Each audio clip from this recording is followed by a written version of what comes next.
우리 아이들은 왜 공부할 마음이 생기지 않을까요? 왜 항상 피곤해 할까요? 왜 중독에서 또 빠져나오지 못할까요? 우리가 이런 아이들에게 내놓는 답은 무엇입니까? 저는 그랬습니다. 넌 의지가 없어서 그래. 네가 할 마음, 진심이 없으니까 그래.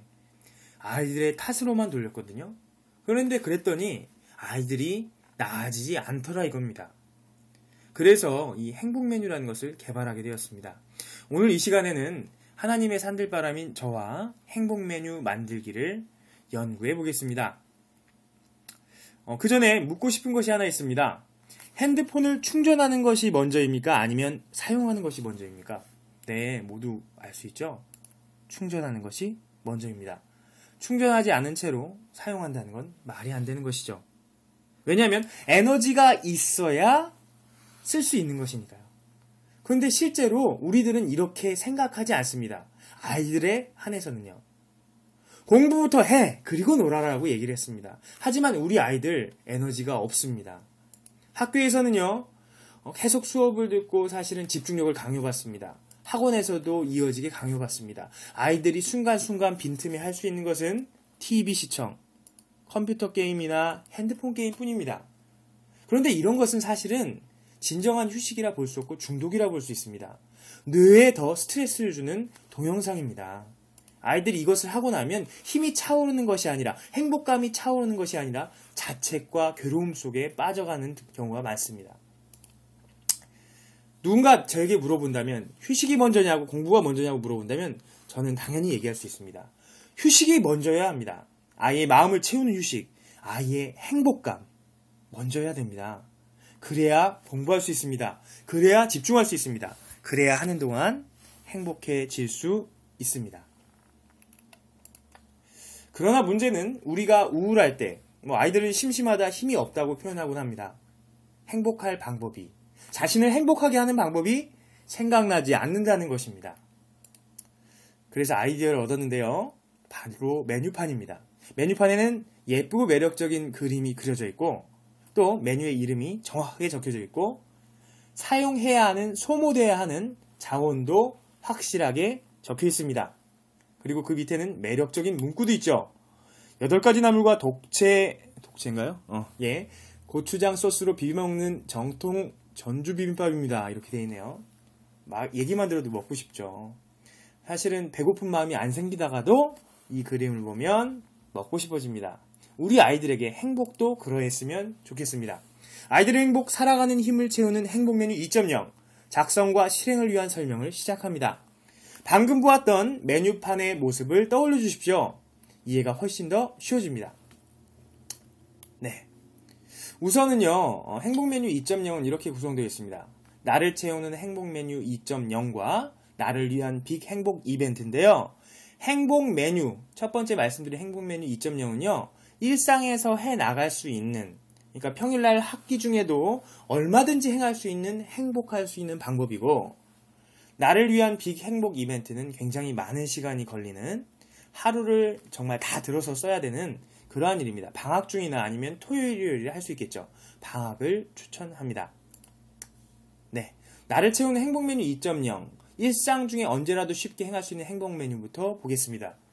일상 중에 언제라도 쉽게 행할 수 있으려면 여러 사람이 모여서 해야 하는, 사람을 모아야 하는 것은 안 됩니다. 왜냐하면 자신의 에너지가 떨어져 있는 상태에서 다른 사람 모으는 것도 굉장히 심리적인 스트레스이기 때문에 사실은 되기가 쉽지가 않죠. 기다리고 하는 것도 심리적으로 사실은 힘들기 때문에.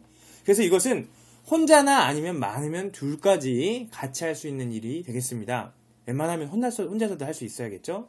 그리고 자기 자신을 채울 수 있어야 되고요. 동영상 시청 같은, 게임 같은 뇌를 소모하고 뇌에 더 많은 부하가 걸리게 하는 그러한 방법들은 지양해야겠습니다. 첫 번째, 네. 이제 이것을 분류를 해볼 텐데요. 행복 메뉴는 자유, 유능, 관계로 나눠져 있는데 이것은 제 이론이 아니라 서울대 심리학과 최인철 교수의 행복 강연을 바탕으로 분류한 것입니다. 한번 들어가서 한번 보죠. 자유라 함은 일상에서 벗어남을 통해 누리는 행복입니다. 일상에서의 벗어남을 통해 누리는 행복. 예, 일탈이라고도 하죠. 이것이 중요합니다. 자신이 평소에 살아가는데 그대로 일상을 계속 반복한다고 여기면 사람은 사실은 마음이 다운되기 십상이죠. 그러면 하나하나의 항목을 보면서 한번 보도록 하겠습니다. 예, 넘버가 써 있고요. 메뉴 이름에 시원 자전거 타기처럼 끌리는 이름으로 써주셨으면 좋겠습니다. 그리고 메뉴 설명은 최대한 매력적으로. 자전거 타고 통북천을 달리면 헐헐 가벼워지는 내 마음, 오늘은 어디로 달려볼까 하고 예시를 한번 들어보았습니다. 시간은 40분 정도고요.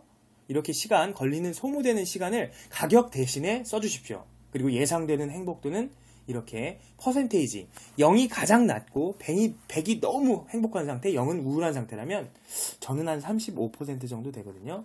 이렇게 써주시면 좋겠습니다. 예, 성취라함은 이제 하고 나서 이것을 성취했다면 여기서는 성취한 개수를 써주십시오. 그러면 자기가 했던 일을 되돌아보면서 내가 정말 많은 일을 했구나 하고 알 수 있습니다. 예, 다음은 유능입니다.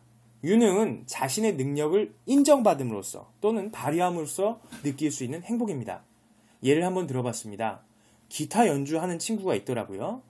나만을 위한 기타 연주 그렇게 써놓고 나만이 할 수 있는 나만의 연주 누군가 들어주면 더 좋고 해서 시간도 적어주고 행복도도 적어주고 성취도 아까처럼 자유와 동일하게 적어주면 되겠습니다.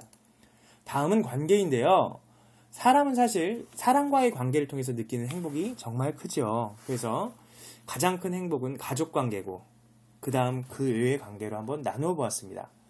예로 어머니와 산책도 될 수 있고 아버지와 낚시도 될 수 있겠죠.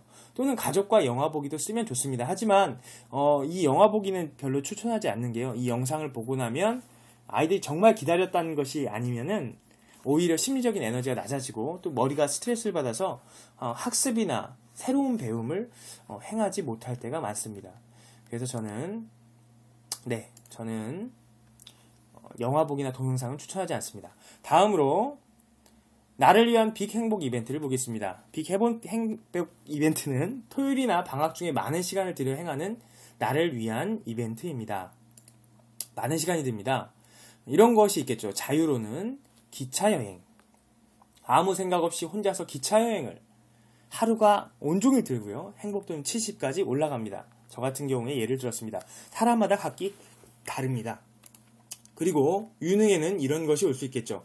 하루를 넘어서 할 수 있는 일도 가족에게 작은 음악회 선물하기. 그냥 연주하기랑 스케일이 다르죠. 갈고 닦은 세 곡의 곡 공연하기, 동영상으로 찍어 올리기, 공연 준비 시간까지 2일. 방학 동안에 이런 것을 한다면 아이들이 얼마나 자존감이 늘까요? 관계로는 이런 걸 한번 생각해 봤습니다. 친구와 인사동 나누리. 그러면서 인사동에 돌아다니면서 새로운 물건도 보고 새로운 마음으로 여러 가지 것들을 할 수 있을 것 같다. 이렇게 적고 시간을 적고 행복도를 적고 성취를 적는다면 아마 더 하나하나 이루어 나가면서 행복해지지 않을까 싶습니다.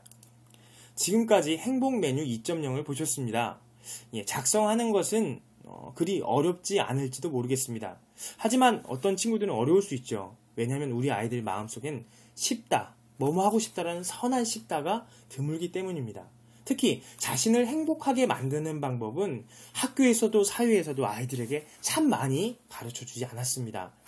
이제는 우리 행복을 위해서 고민해야 할 때가 아닌가 싶습니다. 앞으로 더욱더 행복한 수업, 행복한 배움 함께 나가겠습니다. 그리고 그 위에 집중력을 세워나가도록 하겠습니다. 감사합니다. 지금까지 하나님의 산들바람이었습니다.